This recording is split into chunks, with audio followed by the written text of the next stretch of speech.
Good evening, everyone. We'll start. I'm Joyce Matthew Kurian, and welcome to our today's webinar on cancer awareness. Today, as we gather to shed light on a topic that affects millions of lives worldwide, cancer, throughout this session, what we aim to do is to deepen our understanding of cancer, discuss prevention strategies, share stories of resilience, explore various avenues of support that we can receive from our ecosystem. Together, what we can do today is raise awareness, empower, and make a positive impact in fighting against cancer. Thank you for joining us in this important journey. Before I move on to this main session today, I'd like to give you a brief on Vaya Vikas. Vaya Vikas is a registered trust with a dream to strengthen and empower an ecosystem for seniors that empowers seniors to lead a productive and meaningful life.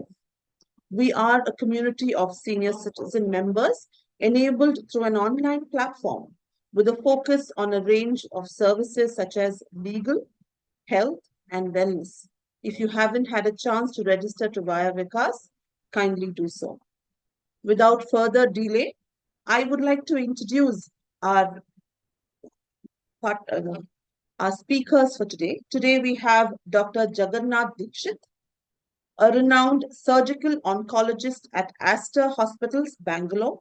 He has more than 25 years of experience in the field of surgical oncology with a specialization in organ specific surgical work, especially in the gastrointestinal system.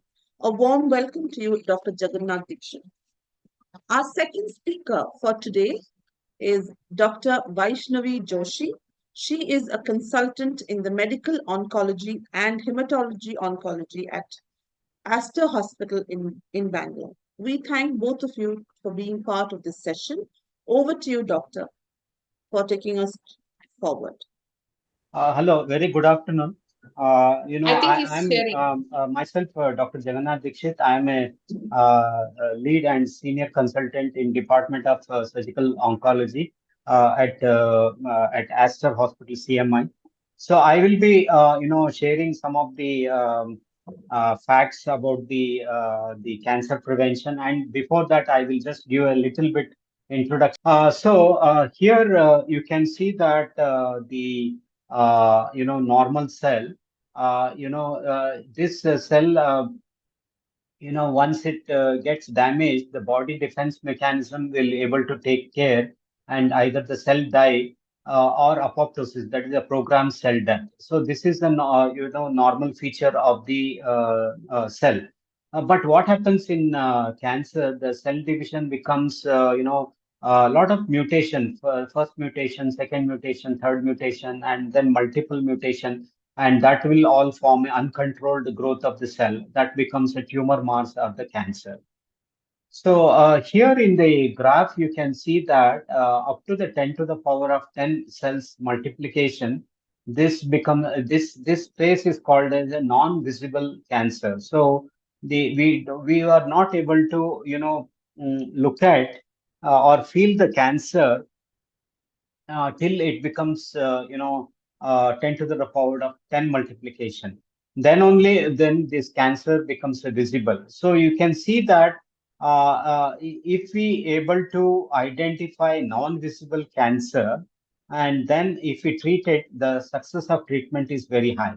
But if you detect late and visible cancer, sometimes there are some tumors which can be respond to treatment, but some may not.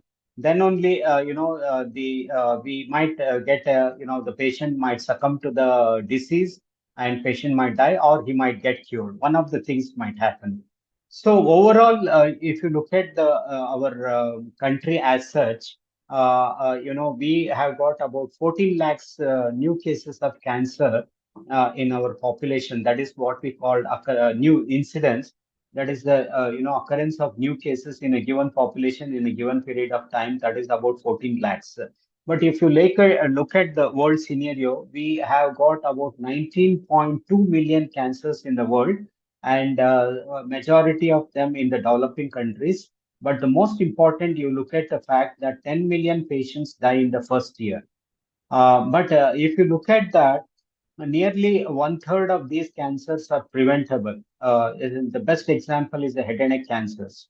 So there, the etiological factor is the smoking, which is amounts to about 50 to 80% of the time.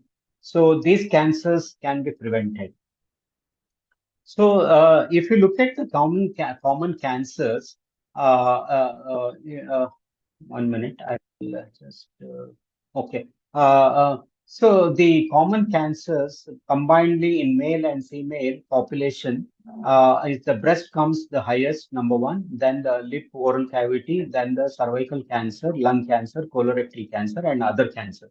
But if you look at the gender base, that is the female population, the breast cancer comes number one, then the cervical cancers, then we have got a oral cavity cancer, then comes the esophagus and stomach cancer in the female population.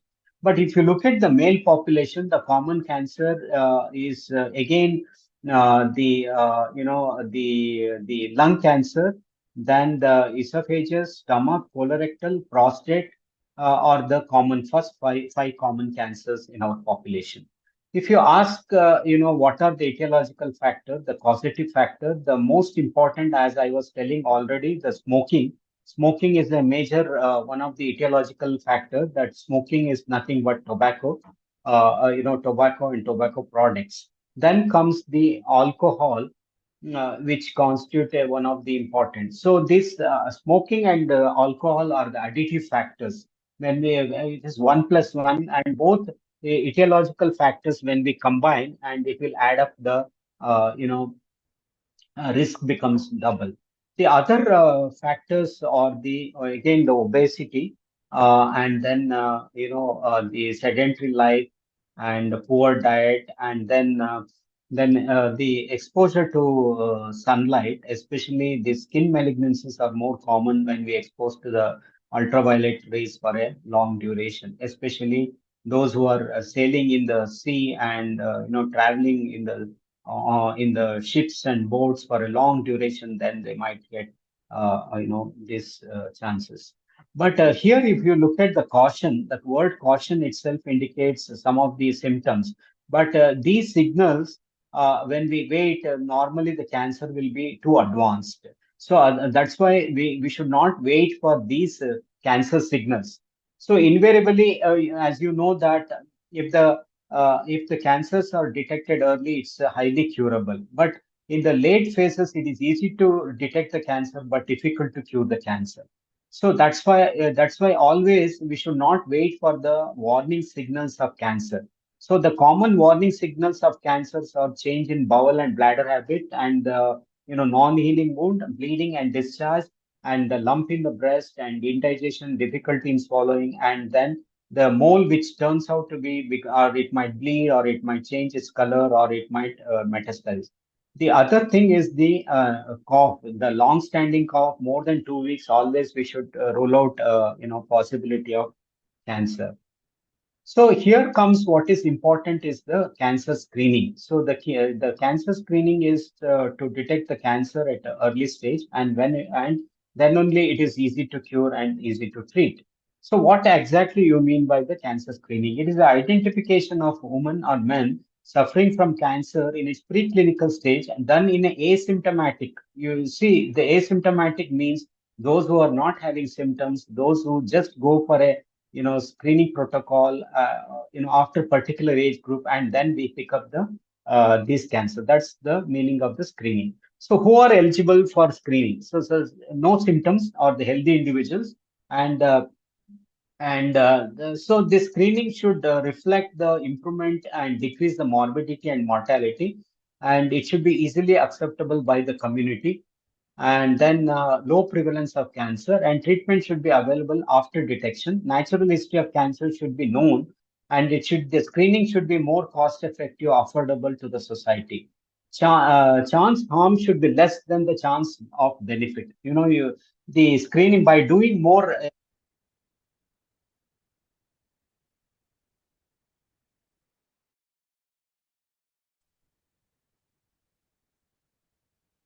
Hello. Yes, sir, we're able to hear you. Can I go ahead? Is Yes. it audible? Oh, okay. Okay. Audible. Okay, fine. Thank you. Yes. I've got some problem with my microphone. I don't know. There is some connection issue. But anyhow, I will continue. Uh, So here, if you look at that, the three important cancer, by doing proper screening, we can decrease the mortality of cancer, breast cancer by 31%. You look at the numbers, they're all double-digit number. Colorectal cancer by 60% and cervical cancer by 40%. So this is you can look at, this is the, benefit of doing a screening. So, which are all the common cancers where we can do the screening? One, cervical cancer, breast cancer, colorectal cancer, skin cancer, oral cavity cancer, lung cancer, ovarian cancer, stomach esophagus, and the urothelial cancer. So, what is the common age group for doing of the cervical cancer screening? That is what we call a pap smear. So, as per the American cancer guidelines, we start the screening at 18 years. And as per the National Cancer Institute, where it is followed at UK and US, still 18 years. But as per the in our country, normally we have brought down. Even in other countries also, first pap smear should be done at the age of 25, then every once in 3 years. So then comes the important cancer where we advise the self breast examination. So this is the chart is available in the when you put a Google self breast examination, you will get all the diagrams. And this is the beautiful digital mammography machine which is available at Aster. And this is the can able to find the microcalcification or any solid density lesions, and through the wire guided localization, or we can do a true cut needle biopsy of the lump which are not palpable by the hand. So in a year, many times the lady can undergo the mammography. It will not cause any radiation issues, and it should be can be followed at a recommended interval. So mammography, normally in our country, we do the mammography at the age of 50, but other countries, even American cancer guidelines to says that to be done at the age of 40. But since the prevalence of breast cancers are becoming more and more, if there are specific indications like family history or genetic issues, then probably we can start doing the mammography age. Then coming to the colorectal screening, what we call a digital rectal examination. If the lesions are located at the anal verge or the lower rectum, we can do the digital examination. This fecal occult blood test also is a test where we can use the paper and then check in the stool any occult blood. Then the double barial contrast study. But more important, which is easily available in our place, is the colonoscopy. This is a beautiful and flexible instrument. It's a small daycare procedure where patients come for a few. We prepare the bowel and patient stays for a few hours and then get the scopy done, and we do the biopsy and then identify whether any oncology is there or not. So if you look at this slide, you can see that from the normal to become abnormal, it takes a huge time. This is a very good model for our understanding how the screening will help. Normally, colorectal screening we start at the age of 50 years, and once in 10 years we can do the screening. That's all in colorectal, because this from normal to become a abnormal, like adenoma to frank malignancy, it takes almost 10 years. So that's why colorectal screening are the best model, where if you do one baseline test at 50 years normal, then we can do it at 60 and 70. Okay, so that's very important. Then coming to the skin malignancies, see on the left side you can see a small mole, and later it has gone into a jet black mole. And also you can see that the mole has become little reddish at the edges, and then it is that these skin lesions are highly curable if detected early and managed. And here you can see in the slide, they are traveling long duration. And on the right side, you can see that they are exposed to heavy sunlight. On the left side, they are covered with the clothes and all that.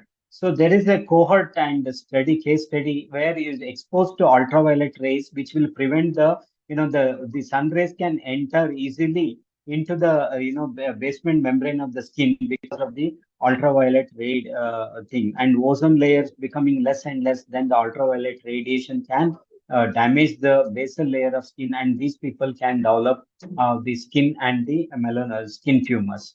So then another important thing is about the lung cancers. So lung cancer, normally we do the CT scan of the chest and find out any lung nodules. Then we will do the biopsy thing. Here you can look at that. There is a white patch in the angle of mouth called leukoplakia. Leukoplakia is a white patch. This patch might ulcerate and bleed, and then 10% of these patches or can convert into malignancy. That is very important. That is pre-malignant lesion and going into the malignancy. So coming to the upper GI, there is a flexible endoscope which we can see the esophagus and stomach, and where we can identify and take a lot of biopsy. Coming to the gynecological malignancy, it is also highly treatable, highly curable. We do something called tumor marker studies. Then we also do the transvaginal ultrasound and abdomen ultrasound and pelvis. Coming to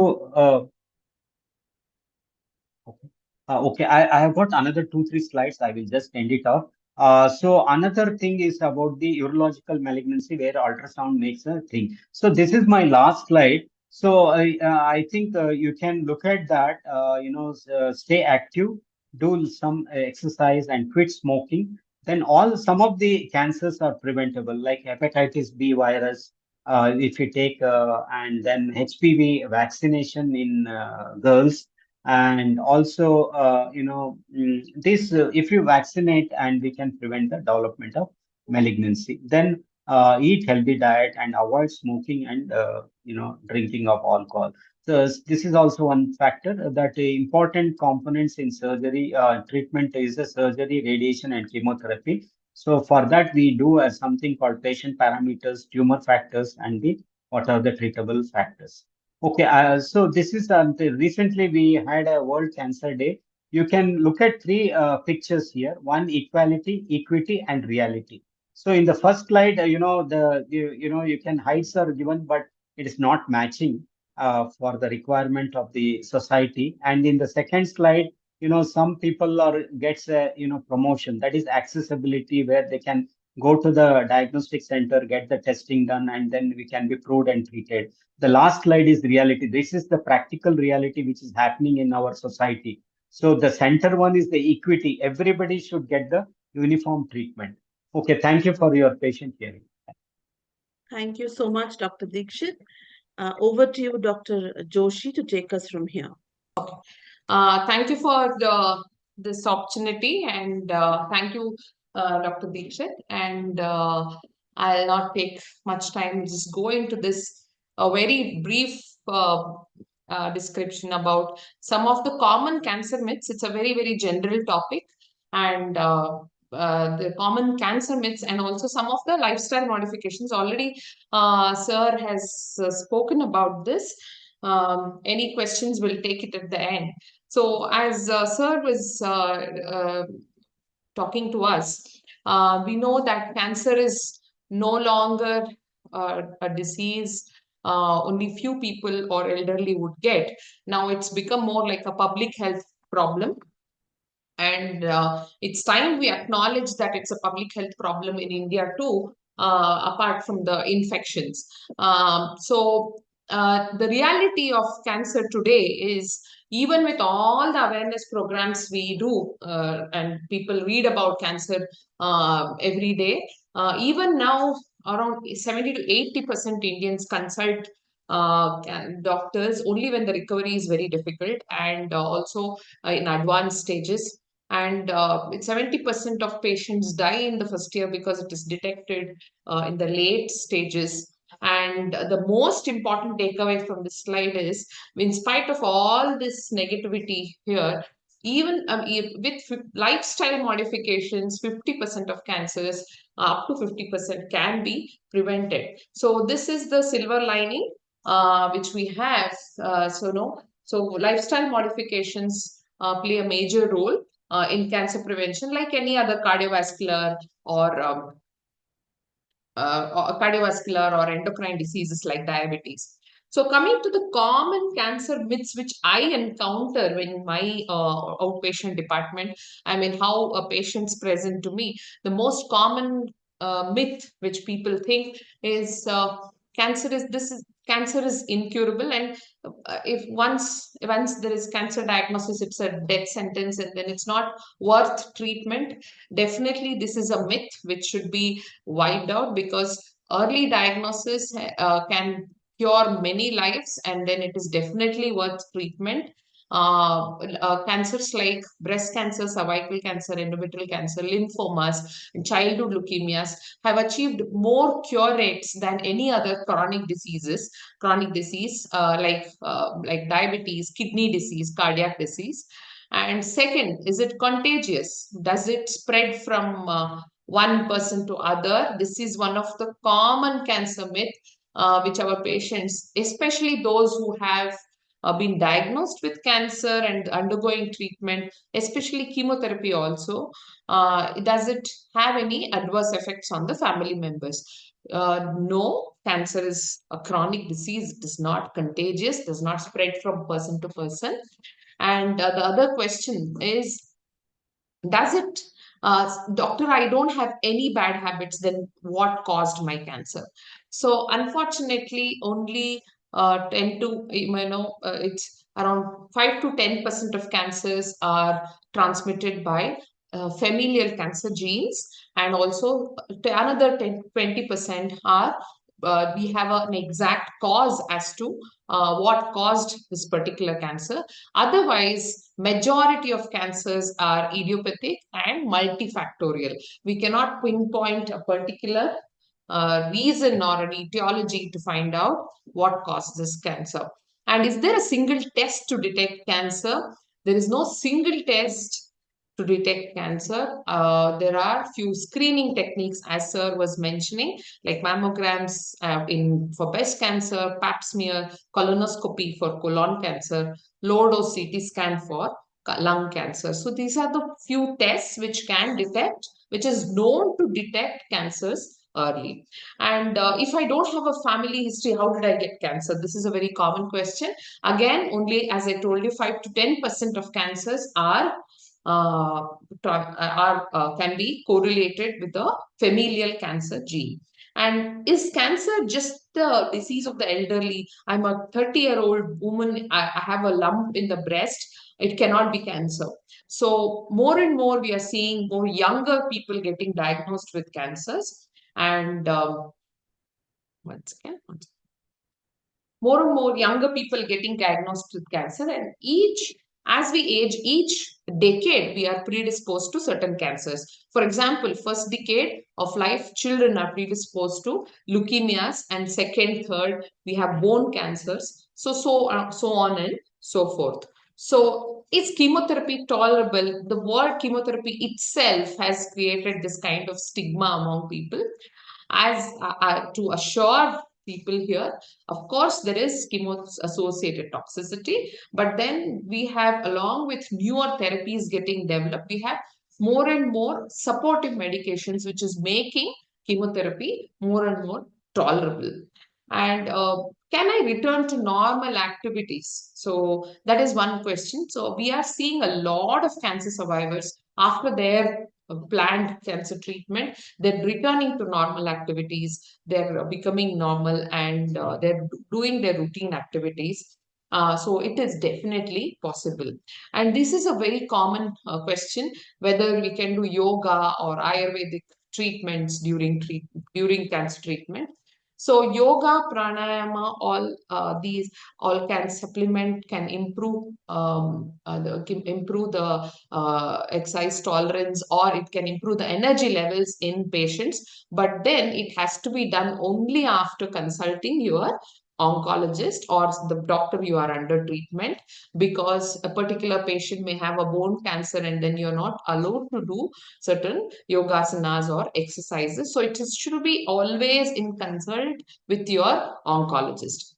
And as far as the alternate medicine therapies are concerned, what I would say is don't mix two systems of medicine. If you are under any system of medicine like allopathy, please continue on that, or if you're on Ayurveda, don't mix, because there could be interactions, drug interactions, and also the efficacy may come down with taking two different systems of medicines.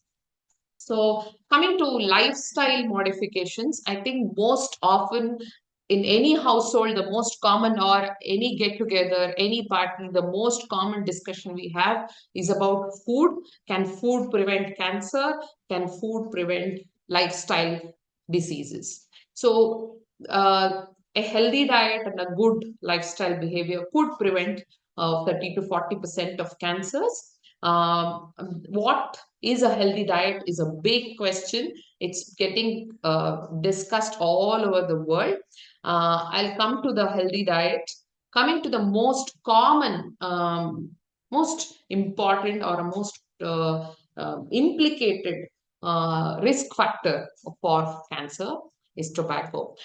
I can say for all other risk factors that this could be, this might be, this may be associated with cancer. But as far as tobacco is concerned, whether it is a BD or a cigarette, or any form of tobacco, there's definite risk associated with cancer. So 1 in 8 cancer cases are caused by smoking, and 1 in 5 cancer deaths are caused by smoking. So, smoking can cause almost up to 16 types of cancer, starting from the oral cavity to leukemias to bladder cancers to abdominal cancers. So, they are the most important hazard causing cancer. So, what happens when a person quits smoking is, you can see the risk factors for cardiovascular disease or diabetes or cardiovascular coronary artery disease. It can come down to a non-smoker's level if a person quits smoking. But as far as the lung cancer risk is concerned, the smoker's risk never comes down to a normal person's or a population risk. But having said that, quitting smoking for 10 years definitely reduces the risk of dying from lung cancer from 100% to definitely half.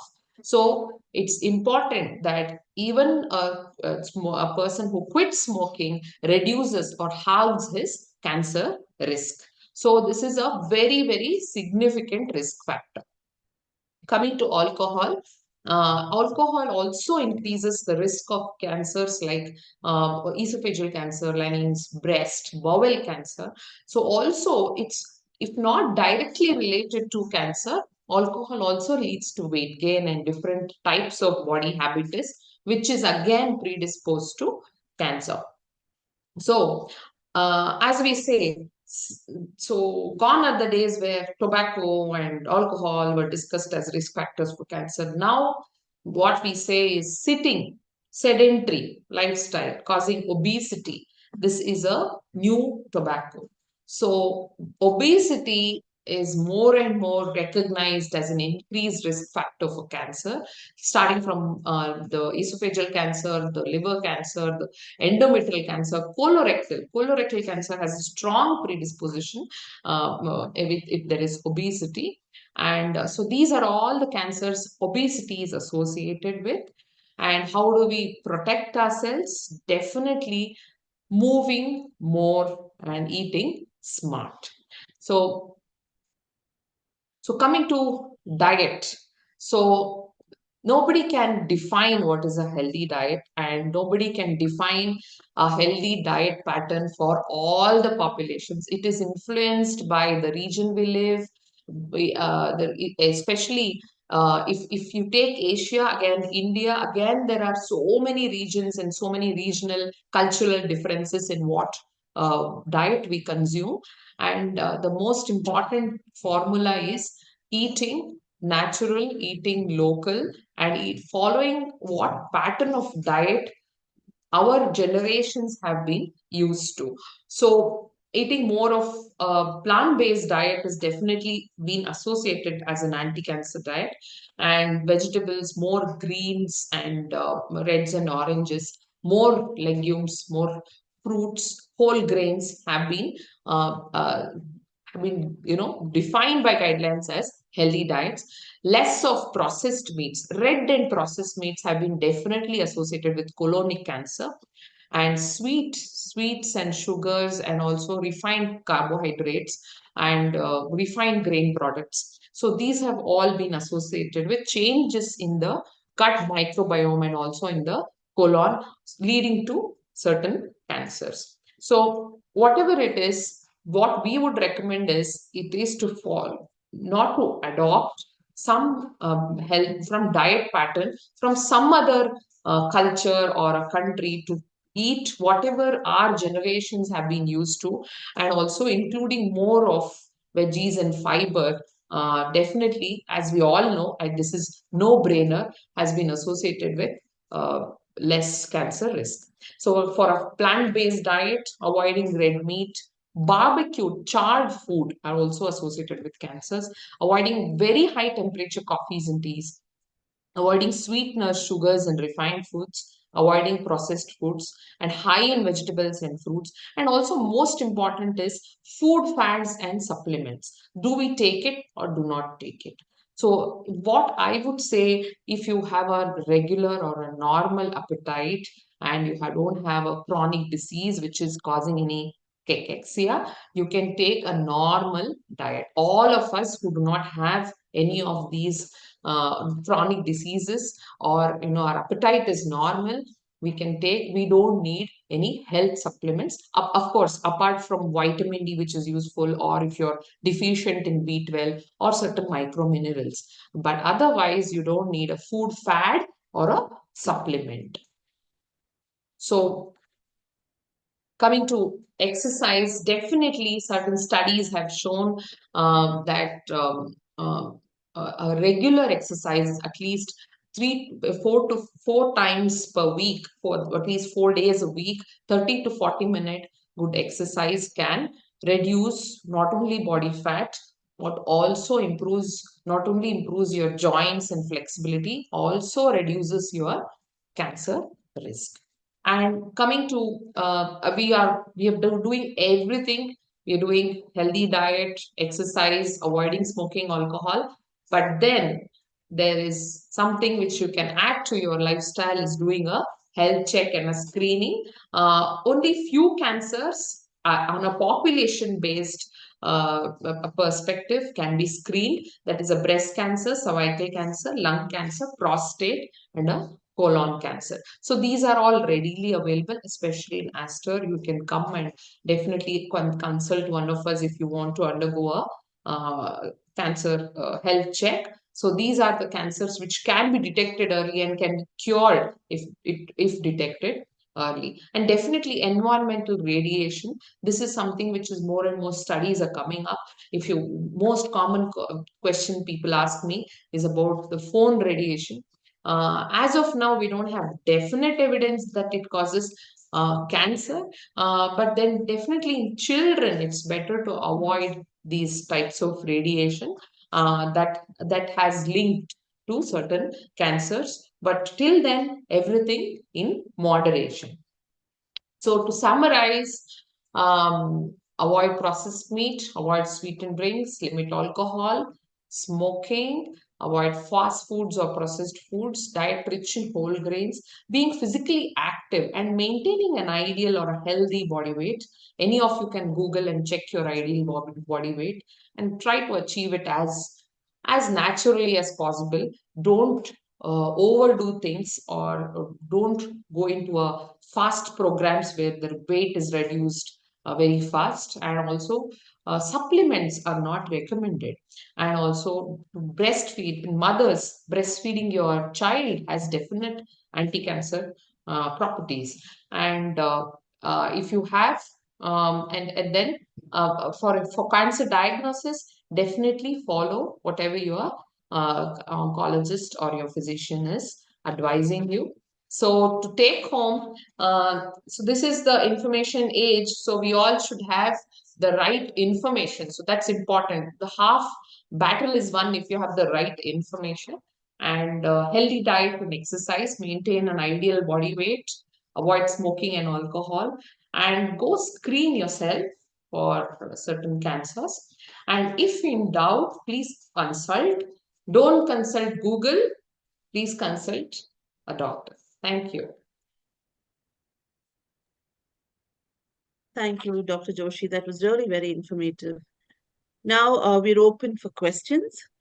If you have questions, you may please, raise your hands and or also, put it on chat. We will be able to collect all those questions and ask.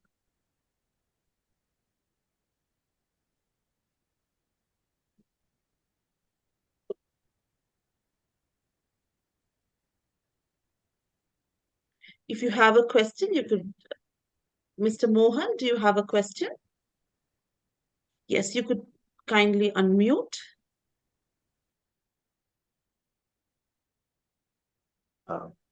I just wanted to know whether CA-125 test, is it, can it detect any type of cancer that may be there? CA-125 test is not a screening test. It is only for prognostic. It is done only in a diagnosed case of ovarian cancer or a peritoneal cancer or any other cancers associated with increased levels of CA-125. But if there is no diagnosis of cancer, it has no value. I not recommended. Yeah. Or Actually, if there is an ovarian cyst which is acute, which is looking suspicious, then it has a corroborative value and a prognostic value in patients who are diagnosed already with ovarian cancers. Okay, just a moment, madam. My wife died of ovarian cancer without any symptoms. By the time it was detected, it was some stage 3 or 4, and is there any early method of detection of these type of cancers which we can take some preventive measures about, and we can start the treatment? Yes, sir. Unfortunately, ovarian cancer always presents late because it is internal organ and it has very vague symptoms like vague abdominal discomfort and then pelvic pain. So that is why it is detected late.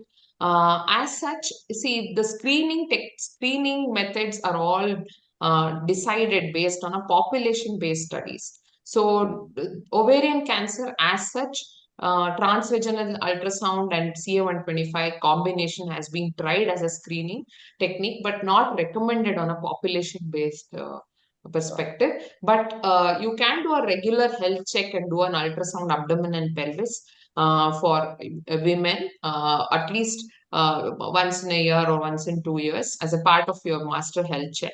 So that can detect incidental cancers, but on a population-based, if you ask me for a population, this is not a recommended test.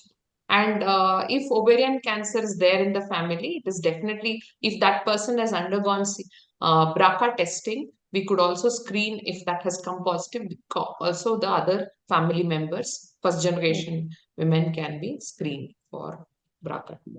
BRCA testing has been done, doctor. I just wanted to know whether children, I have 2 male sons, whether they will have any predisposition for getting... was her BRCA positive? It was, I am not very sure. I will check up now what the BRCA test outcome is. But is there any predisposition of those cancers passing on to the future progeny? I just wanted to know. Yeah. So BRCA, if it is positive, sir, definitely it has to be done. Germline testing has to be done in the children, and also her siblings need to undergo germline testing, and only if it is positive in her case. Otherwise, there is no connection to, or there is no increased predisposition in your kids. If she was BRCA positive, then definitely they should undergo BRCA testing and also counseling, genetic counseling. Yes. Okay, if she was negative, no need to do it. Yeah. Okay. Thank you, doctor. Thank you for it. Thank you. Yes. I raised a question in the chat box. How common is prostate cancer in India? And what are all the precautions that doctors suggest for a prostate cancer? And is it, possible to get a prostate cancer late in the age, that is, about after 70 or after 75, something like that? So prostate cancer, if you see the top 5 cancer, it doesn't figure in that. around the incidence is between 3 to 5 per 1 lakh population in India. And also, your second question was at what level of PSA you should be worried. That is what you are asking here. Yeah, right? yes, doctor, you are right. Yes.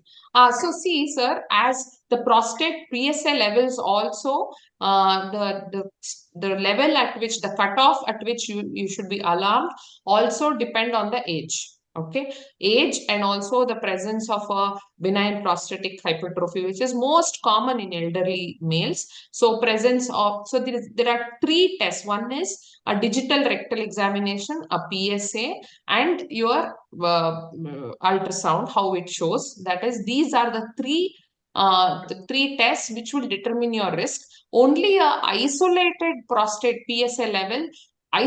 PSA level without any symptoms, without any other abnormalities, more than 6 or 8, then you should get yourself evaluated. But all these things are there in the algorithms. There is no single PSA level which could be significant. Has to be determined by a urologist or an oncologist. And second, at what age we should screen? That's what you're asking. Yes, doctor. Yeah, so after the age of 60 or 65, PSA testing is recommended. And then along with that, if you have any urinary symptoms, also you should do a digital rectal examination and a TRUS, or if there is any lesion seen, we do a biopsy from there. But usually recommended after 65 years of age as a screening procedure. Yes. As a screening procedure. Okay. Yes. But anybody can get it done after 55 to 60. Anybody can get it done as a yearly health checkup. You can do a PSA levels. Okay. I am having this every year. This PSA level is being checked along with digital examination. But of course, the digital rectal examination as such, I do not know how expensive or when it is. No. It is done only if you have a high PSA and also if you have any urinary symptoms, sir. That is all. That is digital. It's not a expensive test. A urologist will do the test in a bedside manner, but only if indicated. It's not indicated in most people. Okay, doctor. That helps. Okay. Thank you. Thank you. Only one last question is that, is there any age limit beyond which a person will not get cancer? There is no age which is exempt, sir. Ah, my God. Okay. It can happen even to a 90-year-old man. Yes, sir. Woman. In fact, age itself is a risk factor for cancer. My God, what is the risk there? No. As we age, we develop more mutations and more cancers. That is I see. Thank you, doctor. That helps. Thank you. Thank you. I think I'll log out. Thank you so much for patient hearing. Yes, we can. See, recently, Government of India has introduced a vaccination for cervical cancer in the age group of so and so. What about adults? They can't take the vaccination, is it? Or whether it works out? Yeah. So, cervical cancer vaccine is it is effective between the age of 11 to 25 years. After the first sexual exposure, the efficacy comes down of a cervical vaccine. Earlier you take, more it is beneficial, but it can be taken up to the age of 45 years. There is no contraindication. You can still take, but the efficacy is less. Yes. Okay. Thank you. Thank you very much. Is blood cancer, if anybody in the family is having blood cancer, is it likely that the other members of the family also are susceptible to it? Only one, I don't know what blood cancer is. It acute or chronic or acute lymphoid or myeloid? Anyway, so blood cancer as such does not come in the familial cancer syndromes. But if it's associated with other cancers like a cluster, then only we have to investigate for certain cancer syndromes. But not necessarily, sir. A blood cancer in the family does not mean other other members of the family also could get it, is it? Okay. Yeah? It is not. It's not a familially transmitted disease. That much. Okay. Okay. Yeah. Thank you, doctor. Thank you, doctor. Okay. Mr. Sharad Krishna, you have a question. You could kindly go ahead. Yeah. Good evening, doctor. This is Sharat Krishna from Dehradun. My wife had breast cancer and she underwent mastectomy. Now, my daughter, she's about 32 years old. So, at what age should she start getting her mammograms done or any other test done? Sorry, I'll repeat. Wife had breast cancer, sir. Yeah, my that's right. wife had breast. Did she undergo any genetic tests, sir? BRCA or anything? I think we've lost him. We'll just wait for a couple of minutes when he returns. Mr. Sai, please. Mammograms done. Okay, if she had done any genetic tests, then genetic tests, then we would have to see what is if it is present in your daughter also. That same test, BRCA test, has to be done. If it was negative, then her risk is similar to the population, sir. She can do mammogram after the age of 40 years, 1 to 2 years once as a regular screening, or before the age of 40 years, she can do an ultrasound of the breast.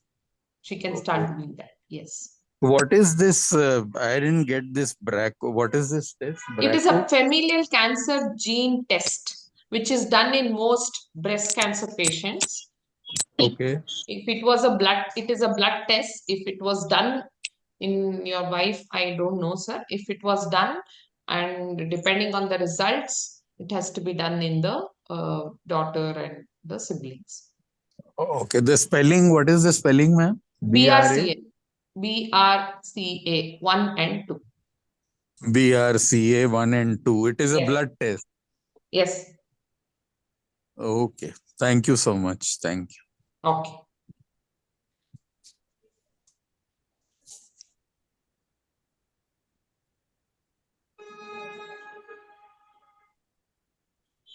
We have a question from Mr. Sadashivam.